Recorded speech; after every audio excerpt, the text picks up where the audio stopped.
Hi, everybody. Good morning. We come on the air a bit early this morning with the very latest on the breaking news out of the nation's capital. An American Airlines flight with 64 people on board colliding midair with a Black Hawk military helicopter on a training exercise. The tragedy all caught on camera. Well, the two aircraft crashed into the frigid Potomac River near Reagan National, where a massive rescue operation is unfolding at this hour. And we can tell you right now that at least 12 bodies have been recovered so far. And the jet that was involved here, it was Flight 5342, American Airlines, coming from Wichita, Kansas, just about to land. And we've learned this morning that members of the figure skating community who were returning from a camp held at this weekend's national championships were on that plane. Let's bring in NBC's Tom Costello, who's at the scene, which is still a search and rescue operation this morning. Tom, what can you tell us?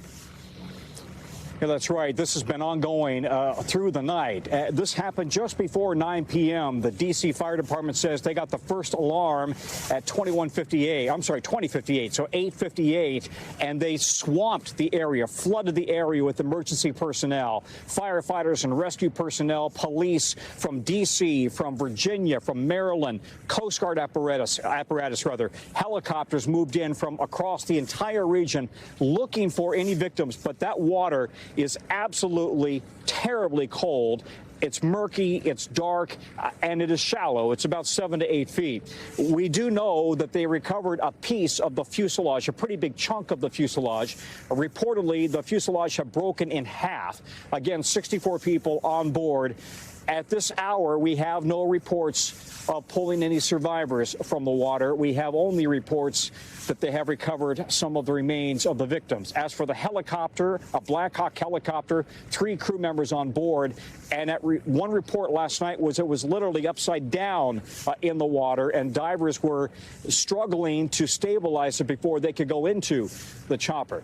Because of the frigid temps, and it was actually warmer yesterday than it has been for the better part of 2 weeks, but the water here has been awfully cold. The wind has been very cold, and so these divers through the night have been working in very dangerous conditions, and we've got tremendous air traffic in the skies right now with helicopters traversing the river and right next to Reagan Airport, I should say, literally right off the end of the runway. And so Reagan Airport is closed, and all of this helicopter traffic being very closely coordinated by air traffic controllers. Tom, to that point, let's talk about air traffic control for a moment here. In a situation like this, do we know whether the commercial jet pilot is talking to the same air traffic controller as the military helicopter pilot? He should have been. Now, the military chopper pilot can also and will probably also be on his own frequencies. However, we do believe, according to the air traffic control transcript, the video that you're showing shows what appears to be the chopper pilot literally coming up and hitting the rear of that regional jet as the jet was approaching runway 33 here at Reagan Airport. You know, Reagan Airport is a very busy airport. It's not the busiest or the biggest in the country. However, it has the single busiest runway in the country, runway 1. And this was coming into runway 33 right next to it. This is a shorter haul flight, of course. It's a regional jet. Runway 1 usually takes longer jets. So this is coming in for a shorter landing, and it never made it to the runway. Tom, stand by there. Pilots say it's a very tricky approach at Reagan National for a number of reasons. We want to turn now to former NTSB and FAA investigator Jeff Gazzetti. So, Jeff, I mean, just taking a look at what you can see on the screen, the air traffic control tower information that we've heard, what are your impressions this morning? Good morning, Savannah. Well, I think it's too early to tell what may have been involved, what may have caused this accident. We need to wait for the methodical work of the NTSB. It appears that you had a helicopter flying along an established low-level route on that east side of the Potomac River and communicating with Reagan air traffic controllers. And you had the American Eagle plane on final approach also communicating with controllers. The NTSB is going to be interviewing these controllers. You're going to be listening very carefully to the audio of the air traffic controllers. Communications will play a role in determining what may have happened here. but it's just too early to tell. Unfortunately, it was dark out, and night flight and picking up other traffic when you're in a congested airspace like that can be challenging to any pilot. Yeah, a lot's been made about how congested that airspace is all the time around Reagan National. Hey, Jeff, are helicopters under any circumstances, are they ever permitted to cross an airplane flight line? It depends, Craig. So it depends on what kind of control they're under with air traffic controllers. In this case, it appears that the controller did point out traffic to the helicopter and said it could pass behind the Canadair regional jet. But, whether or not the pilot actually saw the target that the controller was pointing out to them and what the exact route was for that helicopter and whether it was on the proper routing, we just don't know yet. What about the perspective of the pilot of this regional passenger jet? I mean, here it is in the final moments of approach, a time when the captain and the co-captain have their attention fixated, of course, on the landing. It's a quite complicated landing, as I understand it. From what we can see, would that pilot have had any perspective about this helicopter that potentially could be hitting it? Again, we just don't know, Savannah.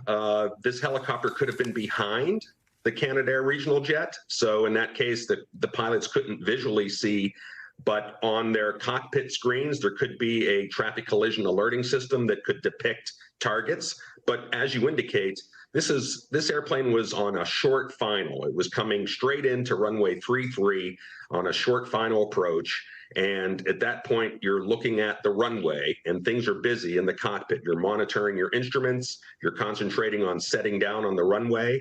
And that could be a distraction or could take away the attention of scanning for other traffic. Jeff, stand by. Tom, I want to bring you back in here for a moment here.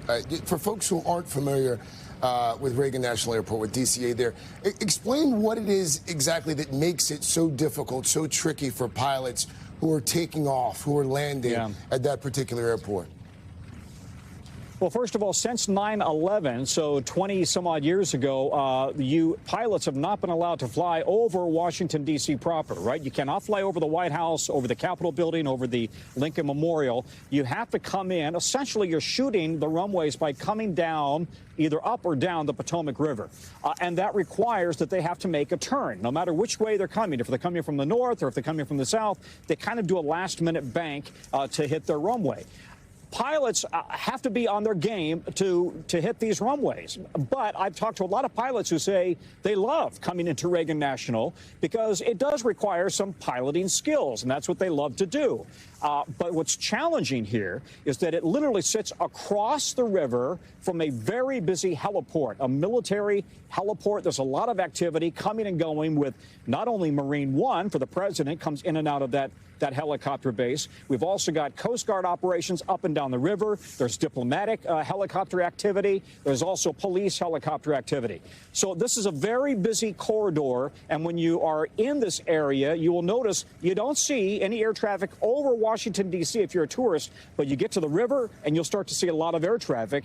And that's where the planes are coming in at the same time. So, to be working air traffic control here at Reagan National, you already have to be a good controller. You've got to be on your game. We've had some close calls here in recent years at Reagan National with planes getting too close to each other.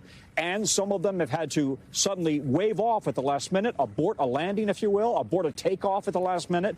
And we've had some issues where that was either a pilot error or air traffic control error. You've got to be on your game at this airport. So there's going to be a lot of focus right now on the tower and then on the pilots. And was there a breakdown in communication? All right, Tom, thank you for just waking up 64 people on a regional jet.